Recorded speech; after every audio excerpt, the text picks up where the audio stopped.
Hello children, आज हम class 10 my English course book question bank का सेक्शन 4 नॉन टेक्सुअल पैसेज करने वाले हैं। अभी नॉन टेक्सुअल पैसेज मैंने अभी एक डाला, अब ये दूसरा पैसेज है। ओके चिल्ड्रेन, तो जो मैंने अभी डाला है इसके पहले वाला जो नॉन टेक्सुअल है वो एक स्पैरो के बारे में था बच्चों। वो आप इसको देख लो अच्छे से, उसको समझ लो, जो बहुत ही इम्पॉर्टेंट है। अभी जो समझाने में जा रही हूँ वो हमारा सेट 2 है। नॉन टेक्सुअल पैसेज जो 15 मार्क्स का है वो अभी सेट 2 में बनाने जा रही हूँ। ओके बच्चों, तो आप ध्यान से आप सुनो। पहले क्या है, हम ये पैसेज देख लेते हैं। हर बार की तरह हमें ये पैसेज पहले पढ़ना पड़ेगा। ये नॉन टेक्सुअल है बच्चों, ये हमारे टेक्स्ट बुक का नहीं है। ये वो पैसेज होता है जो हम कभी पढ़े हुए नहीं रहते हैं, अचानक से आ जाता है। तो ऐसी हालत में आपको घबराने और डरने की ज़रूरत नहीं है। ये तो गवर्नमेंट ने आपको इतना हेल्प कर दिया है कि आपको प्रोवाइड कर दिया है कि बच्चों चलो इसमें से कुछ कोई एक आ जाएगा। लेकिन आगे के एग्ज़ाम के लिए आप जब 11-12 में जाओगे तो भी तो आपको रेडी रहना होगा कि नहीं।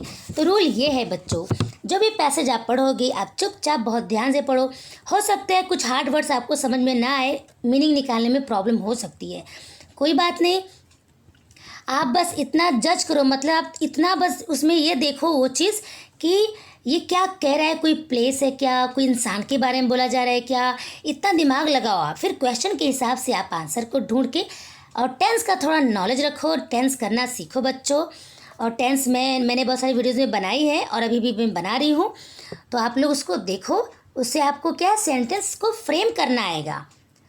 ऐसा नहीं होता है कि पैसेज का जैसा लिखा है लाइन वैसा ही डिक्टो कॉपी कर देना होता है, ऐसा नहीं होता है। ओके, कोई कोई क्वेश्चन में पूरा कॉपी करना पड़ता है, कोई कोई को बनाना पड़ता है। तो हाँ, इस पैसेज को मैं शॉर्ट में आपको बता देती हूँ। इस पैसेज में बच्चों कृष्णदेव रॉय नाम के एक आदमी रहते हैं, किंग रहते हैं। वो पहले शुरू में बहुत एक्सरसाइज कर रहे होते हैं, बहुत फिट और एकदम वेल बिल्ड, उनका एकदम मतलब बॉडी बिल्डर कह सकते हो, बड़े स्मार्ट और हैंडसम एकदम लगते थे, बहुत अच्छे लगते थे। लेकिन कुछ दिनों के बाद वो क्या किए, समय के साथ साथ उन्होंने एक्सरसाइज करना छोड़ दिया, सेडेंट्री लाइफस्टाइल चूज़ कर लिया। सेडेंट्री लाइफस्टाइल का मतलब होता है बच्चों, देखो आपको ये यहाँ पर आया है, ये देखिए यहाँ पर है, ठीक है, आप इसको ध्यान से देखना। सेडेंट्री लाइफस्टाइल मतलब वो लाइफस्टाइल जिसमें कोई एक्टिविटी हो ही नहीं, एकदम सुस्त होकर बस एक ही जगह पड़े पड़े रहना, ठीक है। वो पहले लॉन्ग ऐसे बहुत दूर तक अपने घोड़े पे बैठ के जाते थे, लेकिन अब बाद में उन्होंने ये सब करना छोड़ दिया था, ठीक। फिर धीरे धीरे सब छोड़ दिया तो बहुत ज़्यादा खाना चालू भी कर दिए थे, ये बहुत मोटे हो गए थे। ओके बच्चों, मैं इसकी आपको स्टोरी बता दूँ सिंपल फटाफट। इसके बाद वो एकदम बहुत फैटी हो गए थे, ओबेस जिसको बोलते हैं, ओवर वेट हो गए थे एकदम। तो उनके कोर्ट में कुछ ऐसे रॉयल फिजिशियन जो थे, शाही चिकित्सक जो थे, भाई राजा महाराजा थे तो उनका सबके अपने अपने चिकित्सक भी होते हैं ना, तो शाही चिकित्सक लोग फिजिशियन, जो यहाँ देखो रॉयल फिजिशियन लिखा है, वो इनको देखे तो वो नोटिस किए, अरे यार ये तो बहुत मोटे होते जा रहे, तो बीमार हो जाएंगे इस तरह से। तो उन लोगों ने एडवाइस किया कि भाई आप किंग साहब आप ऐसा क्यों कर रहे हो, आप एक्सरसाइज और अपना डाइट कंटिन्यू रखो अच्छे से, नहीं तो आप बहुत मोटे हो जाओगे और ये बीमारियों का घर है। और इसके बाद यही चीज़ ये लोग ना 2 बार बताए, 2 बार बोलने से किंग को बहुत गुस्सा आ गया था, बहुत गुस्सा आ गया था। तो वो क्या किए, वो उन्होंने एक अनाउंस किया कि मुझे कोई है जो मुझे अच्छा क्योर बताएगा वेट लूज़ करने का, बिना मतलब इजी क्योर बताए, जिसमें एक्सरसाइज न करना रहे, खाना खाना बंद न करना रहे, घूमने फिरने को न बताए, मतलब एकदम लग्जरीज लाइफ रहे। और ऐसा कोई अगर रहेगा तो अच्छा है, अगर ऐसा कोई अगर नहीं बताएगा तो उसका सर कटवा लिया जाएगा। आई बात समझ में। तो ये ऐसा, और तभी क्या हुआ, एक जो है ना भविष्यवक्ता आया, वो मतलब उन्होंने उस क्या बोल दिया था कि, एक सेकंड ना मैं यहाँ पढ़ लेती हूँ पहले। They advise the king to regulate his, एक second, but there angry no those who fell would have their heads off, none dare to advise the kings in, हाँ उन्होंने क्या बोला था कि जो अगर इजी क्योर नहीं बताएगा तो उसका सर कटवा लिया जाएगा। आई बात समझ में। अब भाई किसकी हिम्मत हो जाके वहाँ किंग के सामने ऐसा कुछ बोले। तो हमेशा की तरह तेनालीरामन कोर्ट में जैसे आते थे, हमेशा सबको कुछ न कुछ होम रेमेडी बताते थे। वो आए कोर्ट में, दरबार में हाजिर होते हैं और क्या बताते हैं वो, Tenali heard the problem, Tenali ने ये प्रॉब्लम सुना, ठीक है, देखो बच्चों, मैंने हार्ड वर्ड्स यहाँ पे लिखा है। वायबल मतलब संभव प्रयास, उन्होंने संभव सॉल्यूशन, ऐसा संभव बताया कि आप मतलब जितना आप कर सकते हो, ठीक है। नेक्स्ट डे एक एक ज्योतिष आया, भविष्यवाणी कर किया वो बोला कि ये 1 महीना क्या है, किंग को बोला कि हैड ओनली 1 मंथ लेफ्ट, ये बस 1 महीने तक जिंदा रहेंगे, ऐसा बोल दिया। किंग एकदम डर गया, एकदम भयंकर तरीके से, ही वॉज फ्यूरियस लिखा है, एकदम डर गया वो। तो एस्ट्रोलॉजर को उन्होंने क्या बोला, किंग ने, कि इसको जेल में बंद कर दो तुम लोग, इसको बोले जेल में बंद करने के लिए, और 1 महीने तक देखने के लिए कि अगर मैं सच में जिंदा हूँ या मरा हूँ, जो भी रहेगा उसको ये चेक करने के लिए कि इसकी भविष्यवाणी कितनी सही है, इसको बंद करो। आई बात समझ बच्चों, यही इस पैसेज में है। अब इस पैसेज के हिसाब से कुछ क्वेश्चन हम देख लेते हैं। पहले देखो, state whether the following sentences are true और फॉल्स। द किंग्स, ये देखो बच्चों, ये जो फॉलोइंग स्टेटमेंट्स है सही है या गलत, ये देख लेते हैं। The Kings temperament also changed. हाँ, हमने ये तो आपको बताया नहीं, उस पैसेज में ये भी था कि जब ये बहुत मोटे होते जा रहे थे ना, तो किंग का स्वभाव भी बदल गया। तो ये सच बात है, ये सही बात है कि किंग का जो टेम्परामेंट है वो चेंज हो गया था, ये सही है। The king was happy with prediction of the astrologer. No, क्या किंग खुश हुआ था, जो भविष्यवाणी किया था ज्योतिष, उससे क्या किंग खुश हुआ था? नहीं ना, वो तो डर गया था ना। तो ये गलत बात है, आपको फॉल्स ऐसा लिखना है जैसे मैंने लिखा है, ठीक है। The courtiers short an audience with Tenali Raman. The courtiers sought an audience with Tenali-Raman. Yes, true. Courtiers sought an audience.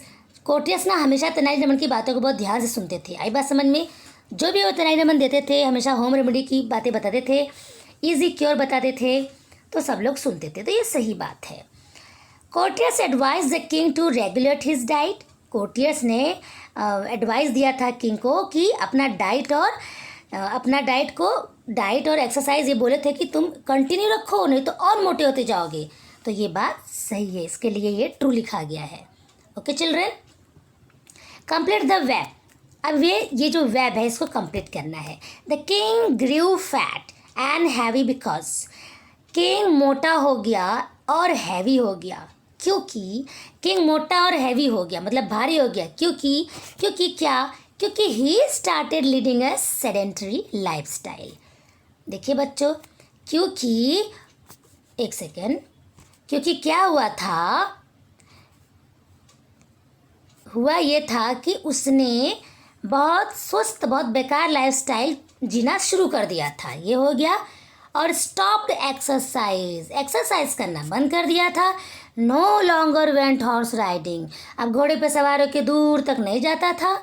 और ही ओवर एट, बहुत ज़्यादा खाना चालू कर दिया था। आई बात समझ में?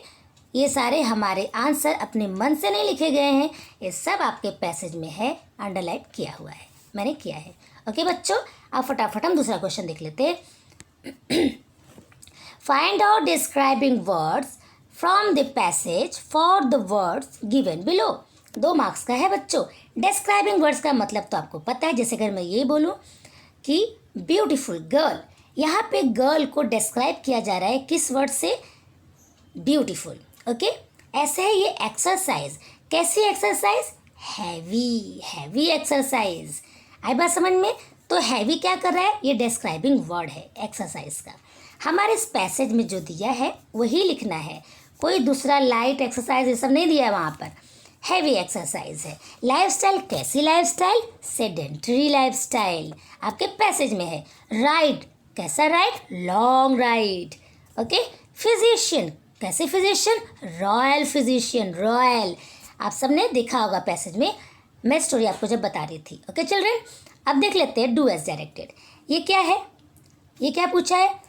King Krishnadeva Raya would perform heavy exercises every morning. क्या करना है? हाँ, यूज टू का यूज़ करना है। यहाँ पर वुड दिया है, अब हम यूज टू का यूज़ करेंगे तो वुड को हटा देंगे, बस हो जाएगा। कृष्णदेव राय यूज टू परफॉर्म हैवी, मैंने यहाँ पे लिखा है बच्चों, ये हमारा यहाँ पर इसका आंसर है। ओके, आप इसको अच्छे से कर लीजिए, ये यहाँ तक है इसका आंसर।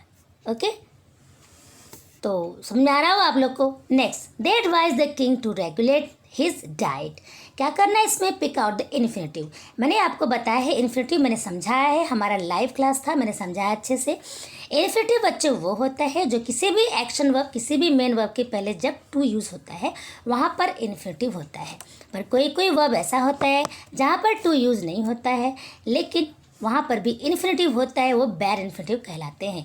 वो पर्टिकुलर, वो कुछ खास ही होते हैं, वो भी मैंने आपको उस वीडियो में समझाया है, आप उस वीडियो को ही देख सकते हो अच्छे से। तो हमारा यहाँ पर इन्फिनेटिव है टू रेगुलेट, क्योंकि रेगुलेट क्या है, वर्ब है, वर्ब के पहले टू आया है। ओके, तो टू रेगुलेट हमने यहाँ पे ये आंसर दिया है, लिखा है। चलिए आगे देख लेते हैं। What are the benefits of daily exercise.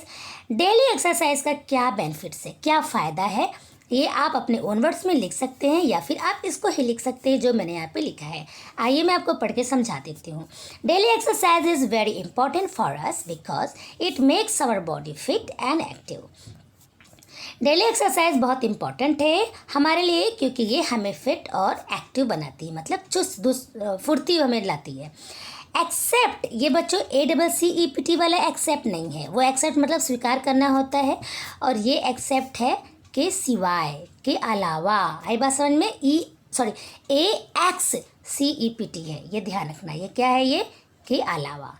Okay, क्या एक्सेप्ट दीज, इसके अलावा, इन सब के अलावा, मतलब क्या बॉडी को फिट और एक्टिव ही नहीं, एक्सेप्ट दीज, इन सब को छोड़ के और भी there are many benefits of daily exercise, और भी बहुत सारे डेली एक्सरसाइज के फ़ायदा हैं। ओके, वो आप और भी अपने मन से लिख सकते हो। We get good health and become good looking, हमें अच्छा हेल्थ मिलता है और हम बहुत सुंदर दिखते हैं, बहुत गुड लुकिंग होते हैं।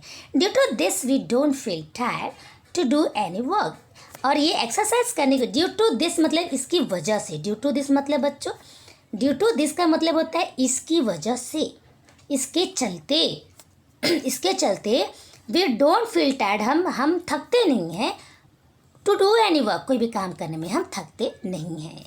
ओके, अब पूछा है, अब यहाँ पे देखो ये वाला है, लास्ट वाला है बच्चों, समरी राइटिंग है।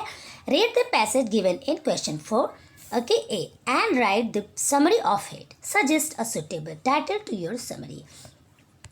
अब आप, ये ज़रूर नहीं है कि जो मैंने टाइटल दिया है वही आप दोगे, पर इतना ध्यान रहे कि किंग के बारे में है, एक्सरसाइज के बारे में है, आप कुछ भी दो लेकिन समझ के दीजिए। वो एक समरी का टाइटल भी दे दीजिए जो यहाँ पर हमने दिया है। इसके बाद ये रहा हमारा टाइटल, अब इसके बाद हमने लिख दिया समरी शॉर्ट में। ओके बच्चों, ये देखो शॉर्ट में पूरी समरी हमने लिख दी है। समरी में बच्चों क्या होता है, वो थोड़ा शॉर्ट होता है और इजी वर्ड्स यूज़ किए जाते हैं ताकि हर किसी को वो स्टोरी समझ में आ जाए। आई होप चिल्ड्रन आपको समझ में आया होगा, और बहुत जल्द मैं आपके ये पेपर क्वेश्चन बैंक का English my English course book में कंप्लीट करने वाली हूँ बहुत जल्द। और इंग्लिश मीडियम का तो कब का मैंने आते ही ख़त्म कर दिया, सब कुछ एकदम अच्छे से बना दिया गया है। तो प्लीज़ बने रहिए हमारे साथ और हमारे सारे वीडियोज़ को आप देखते रहिए, आपको हमेशा इंग्लिश की बहुत खास नॉलेज मिलेंगे और मैथ्स की तो outstanding. Thank you for watching.